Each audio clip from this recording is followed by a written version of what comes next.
욥기서 19장 1절에서 12절 말씀입니다. 우리 함께 공부하시겠습니다. 시작. 욥이 대답하여 이르되 너희가 네 마음을 괴롭히며 말로 나를 짓부수기를 어느 때까지 하겠느냐. 너희가 10번이나 나를 학대하고도 부끄러워 아니하는구나. 비록 내게 허물이 있다 할지라도 그 허물이 내게만 있느냐. 너희가 참으로 나를 향하여 자만하며 내게 수치스러운 행위가 있다고 증언하려면 하려니와 하나님이 나를 억울하게 하시고 자기 그물로 나를 에워 싸신 줄을 알아야 할지니라. 내가 폭행을 당한다고 부르짖으나 응답이 없고 도움을 간구하였으나 정의가 없구나. 그가 내 길을 막아 지나가지 못하게 하시고 내 앞길에 어둠을 두셨으며 나의 영광을 거두어 가시며 나의 안모를 무리에 벗기시고 사면으로 나를 걸으시니 나는 죽였구나. 내 희망을 나무폭도 뽑으시고 나를 향하여 원수같이 보시는구나. 그 군대가 일제히 나와서 길을 도두고 나를 치며 내 장막을 둘러 진을 쳤구나. 아멘.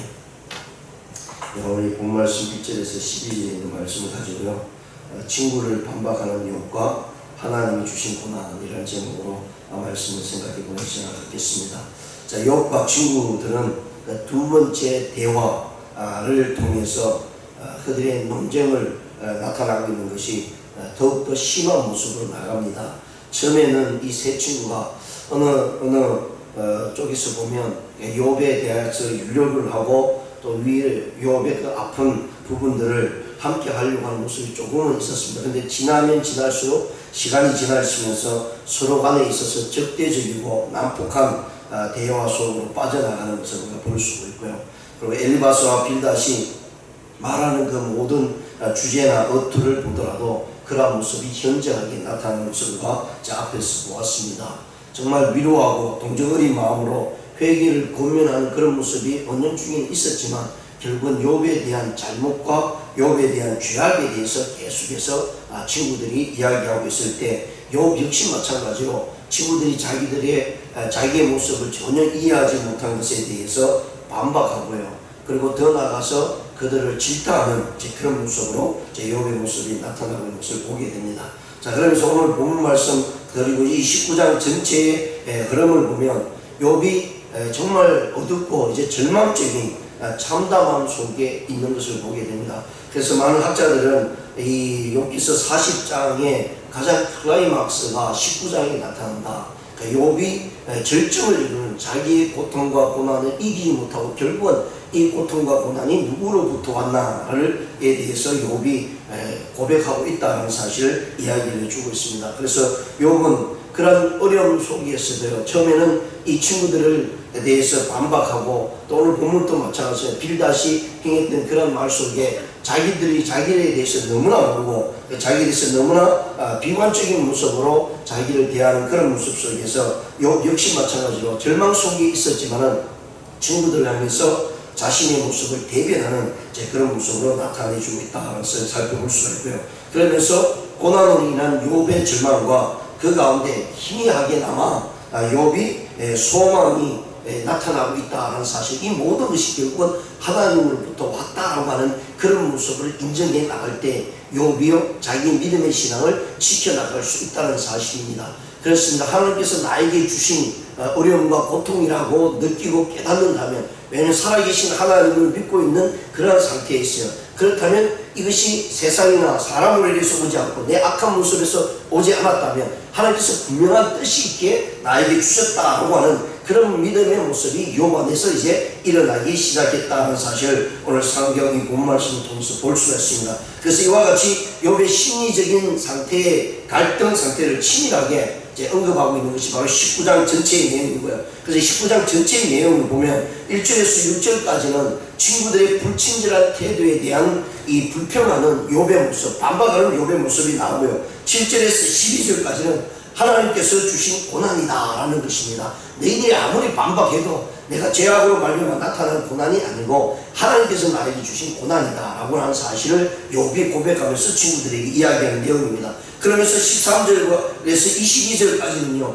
친구들이나 가족들로부터 소외당한 자기의 모습이 얼마나 처참한가를 이야기하고 있는 내용이 22절까지 나옵니다. 23절에서 29절까지는 공경과 절망의 밑바닥에 있어요. 하나님만이 판결을 바라고 하나님만이 판결해 주실 것이라고 하는 기대감을 가지고 있는 욥의 모습을 볼 수가 있습니다. 이것이 19장에 나오는 전체적인 내용입니다. 그래서 욥이 철저한 소외 속에서요, 고난 속에서도 소망을 포기하지 않았다는 사실이 욥으로 하여금 믿음을 지키고 앞으로 전진할 수 있게 했다는 사실입니다. 우리도 마찬가지입니다. 우리 많은 어려움과 고통 속에 있으면서도요, 하나님이 나의 모든 삶을 주관하고 계시고 나를 판단할 것이다. 그러면서 믿음의 소망을 가지고 희망을 가지고 나간다면 반드시 하나님 우리를 일으켜 세우실 것이다 하는 사실을 분명히 말씀을 해주고 있습니다. 그래서 오늘 본문 말씀뿐만 19장 전체에 욥이 주장하고자 하는 특징으로서는요, 살펴보는 몇 가지가 있는데, 그 첫 번째가 하나님께서 자신을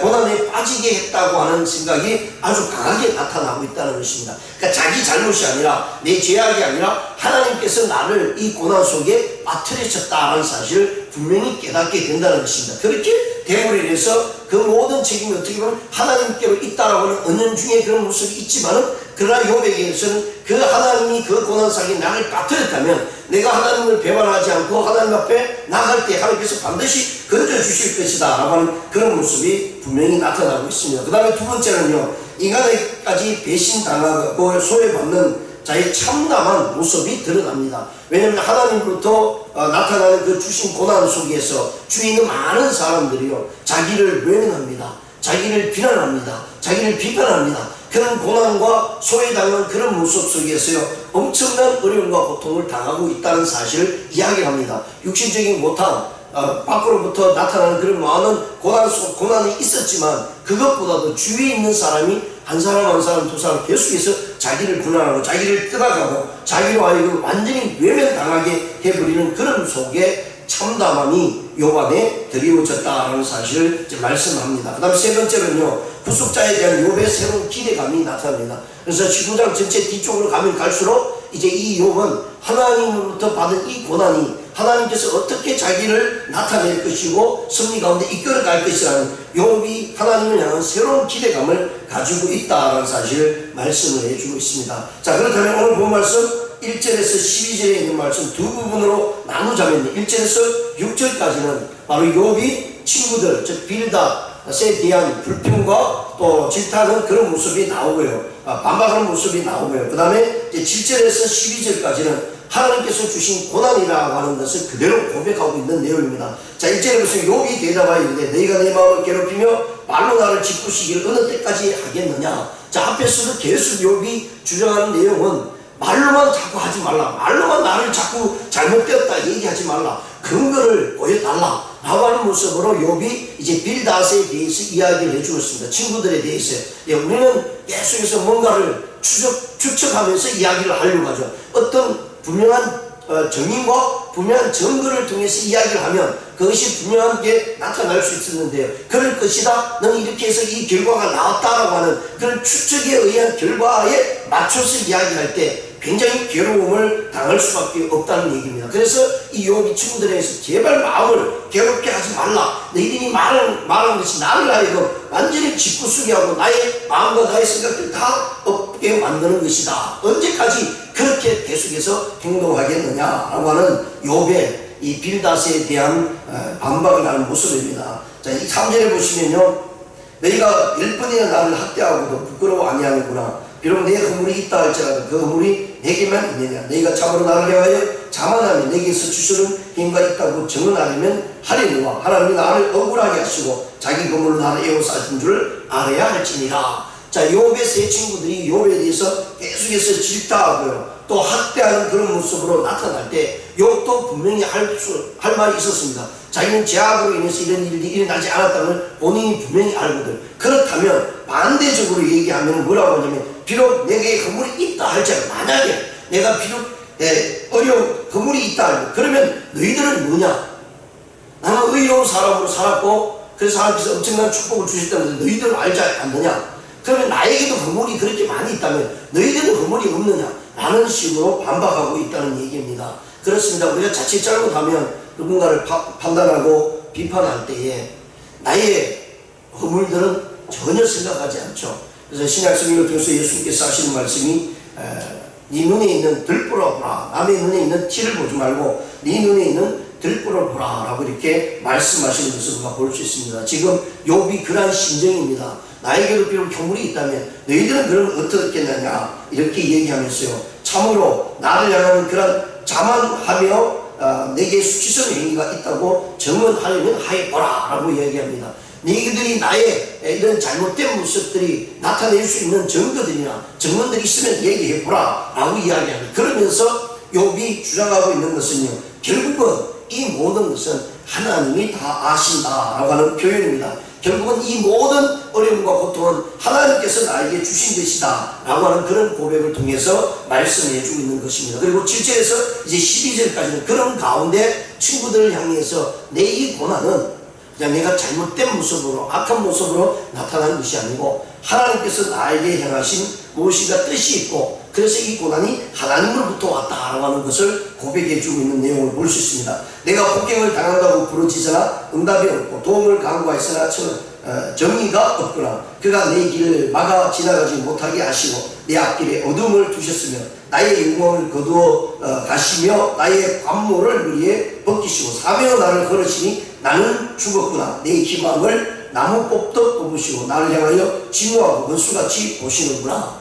자, 욥이 이제 하나님으로부터 이런 어려움과 고통을 당한다는 사실을 친구들에게 분명히 이야기해 주고 있는 내용입니다. 그런 가운데 욥이 겪고 있는 이런 어려움 속에서 욥은 결국은 하나님께서 자기에게 주신 이 어려움과 고통이라는 사실을 깨닫게 되었습니다. 그래서 자기가 무슨 일을 하든 어떻게 하나님 앞에 도움을 구하기 위해서 수없이 부르짖고 하나님께 기도했습니다. 그리고 하나님께서 나의 모든 것을 억울한 모습을 판단해 달라고 이미 앞에서도 이야기했습니다. 그럼에도 불구하고 하나님이 응답이 없는 것을 욥이 깨닫게 됩니다. 그러나 그가 결국은 이 세 친구들의 비난 속에 얽매여서 포기하지 아니하고 하나님을 바라볼 수 있었다는 사실입니다. 그렇습니다. 우리가 이 땅에 살아가면서 너무나 어려운 일들을 당하면 참 답답하고 이 일을 어떻게 이겨나갈 것인가를 우리가 생각해보면 앞이 캄캄할 때가 너무 많이 있죠.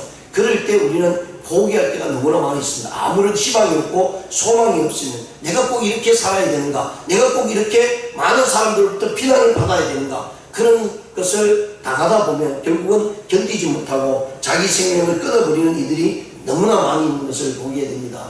이 욥도 마찬가지죠. 욥도 앞에서 자기 생명을 죽게 해달라고, 죽음으로 이끌어 달라고 수없이 하나님께 고백하는 그런 모습들을 우리가 앞에서 보았습니다. 그럼에도 불구하고 그가 자기 생명을 끊지 않고 지탱할 수 있었던 것은요, 반드시 하나님이 자기 삶을 판단하여 주실 것이다 라는 사실을 보았기 때문입니다. 자기의 생명이 뿌리채 뽑혀 나가는 그런 일들이 있다 할지라도요, 그 모든 것을 주관하시는 하나님이라는 사실을 분명히 말씀을 해주고 있기 때문에 이 욥은 그 어려운 일들을 이겨나갈 수가 있었다라는 사실을 분명히 말씀을 해주고 있습니다. 그래서 오늘 본 말씀을 통해서 여러 군데를 보면은 그로 하여금 번뇌케 하고요, 또 끊는 일이 일어나고 부짓는 일이 일어나고요, 학대하는 일들이 수없이 있었습니다. 친구들이 하는 그런 행동 속에서는. 그러나 그 친구들이 진술한 그런 변론의 난폭성을 비난하고 고난의 주체가 하나님으로부터 왔다는 사실을 주장하는 욥의 항변을 통해서 친구들의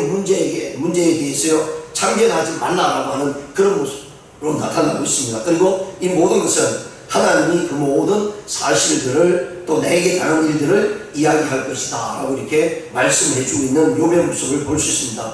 결국에는요, 하나님께서 공의롭지 못하신 행사를 자신에게 행했음을 불평하는 때까지 나아가는 인상을 주지만은, 그러나 그는 하나님 안에서 하나님께서 자기의 고난과 고통을 분명히 해결해 주실 것이다 하는 사실을 그의 마음속에 하나님 향한 믿음이 있었다는 사실입니다. 이런 믿음의 소망을 가지고 있을 때 우리는 그 어떤 어려움도 이겨나갈 수가 있고요. 우리가 이제 40장을 지나가게 되면 분명히 하나님께서 욥에게 주신 엄청난 축복의 모습을 볼 수 있습니다. 그래서 우리의 고난과 고통이 하나님께로부터 왔다면 그것은 분명히 나로 하여금 하나님의 축복의 역사를 이루기 위함이라는 사실을 우리에게 보여주실 것입니다. 왜냐하면 성경에서 수많은 성경의 인물을 통해서 우리에게 나타내 주고 있는 것이 그것입니다. 그래서 우리가 겪는 이 모든 세상의 혼란과 어려움은 이미 믿음의 선배들이 다 겪었던 것입니다. 나만 따로 홀로 겪는 것이 아니라 앞에서 수많은 믿음의 사람들이 그 일들을 겪으면서 우리에게 다 보여주셨습니다. 그러니까 어떻게 보면 수많은 간접적인 경험을 통해서 우리 역시 이제는 하나님 앞에서 바로 설 수 있다는 사실에 믿음의 신앙을 가지면 된다는 것이죠. 그래서 히브리서 기자나 야고보서 기자가 계속해서 말씀하시는 것이요, 믿음을 가지고 나갈 때 하나님께서 기뻐하신다라고 말씀하고, 그리고 엘리야를 예를 들었어도 엘리야는 우리와 같은 성경을 가진 사람이라고 분명히 말씀합니다. 그래서 그런 인물들을 바라보면서 그들이 겪었던 수많은 고난과 고통을 통해서 오늘날 살아가는 우리 그리스도인들이 반드시 힘을 내야 된다는 사실입니다. 왜냐하면 하나님이 함께하여 주신다는 사실을 성경을 통해서 수없이 보여주었기 때문에 내가 직접 경험하지 않아도 간접적인 경험을 통해서 우리는 우리의 믿음을 온전히 세워나갈 수가 있다는 것이죠. 그러면서 나에게 준 직접적인 경험이 있다면 그것을 이겨나갈 수 있는 힘이 있다는 사실을 성경을 통해서 우리에게 보여줍니다. 그래서 오늘 본문 말씀을 통해서 우리에게 보여주고 있는 교훈은요, 난폭한 변론자의 말은 마음을 찢고 또 그 마음을 파쇄함으로 인해서요, 육체적인 상처보다도 더 고통스럽게 나타난다는 사실을 욥의 고백을 통해서 우리가 알 수가 있고요. 그리고 성도들의 재난을 당할 때 그 재난 뒤에서 모든 것을 섭리하시는 하나님의 뜻을 분별할 수 있는 그런 모습이 있다는 사실을 분명히 말씀을 해주고 있습니다. 그렇습니다. 우리가 의지해야 될 모습은 오직 하나님을 의지하고요, 우리 주 예수 그리스도 십자가 안에 들어갈 때 그 모든 것을 이겨나갈 수 있다는 사실을 우리가 기억하시면서요, 우리의 억울함, 우리의 고난, 우리의 고통이 있다 할지라도 하나님을 바라보시면서 하나님을 원망하는 것이 아니라 이 모든 것이 하나님의 섭리 가운데 있다면 나는 반드시 믿음으로 승리하겠다라고 하는 자신감을 가지고 살아가는 저와 여러분 되시기를 주님의 이름으로 축원드립니다. 기도드리시겠습니다.